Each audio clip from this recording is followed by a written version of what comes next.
Hi friends, இப்போ நம்ம எதை பற்றி பார்க்க போகிறோம்னு சொல்லிட்டு வாங்க வீடியோக்குள்ளே போய் பார்த்து தெரிஞ்சுக்கலாம். அதாவது எங்கள் அத்தாவுக்கு முடியலை அப்படிங்கிறதுனால நான் ஊருக்கு தான் போயிருந்தேன். எங்கள் அத்தாவை பார்க்கறதுக்காக போயிருந்தேன். அப்போ போகும்போது எப்படின்னு கேட்டால் சரியான மழை, சரியான காற்று, சரியான வெயில், இந்த மாதிரி மூணுமே நடந்துச்சு. கொஞ்சம் தூரம் மழை, கொஞ்சம் தூரம் வெயில், கொஞ்சம் தூரம் காற்று, அந்த மாதிரி தான் இருந்துச்சு.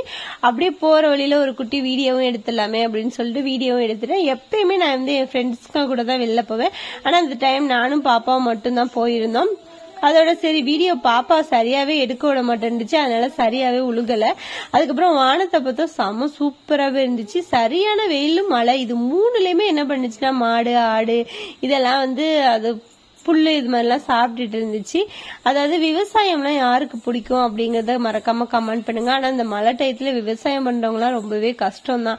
ஏன்னா திடீர்னு மழை பெய்யுது, திடீர்னு வெயில் அடிக்குது அப்படிங்கறதுனால அவங்கலாம் ரொம்பவே கஷ்டப்படுவாங்க. அதிகமா மழை பெஞ்சாலும் கஷ்டம், மழையே பெய்யலனாலும் கஷ்டம். இது உண்மையா இல்லையா அப்படிங்கறத மறக்காம கமெண்ட் பண்ணுங்க. நம்ம வீடியோ பிடிச்சிருந்தா லைக் பண்ணுங்க, ஷேர் பண்ணுங்க, அப்படியே கூடவே சப்போர்ட் பண்ணுங்க. மீண்டும் அடுத்த வீடியோல சந்திப்போம். பாய்.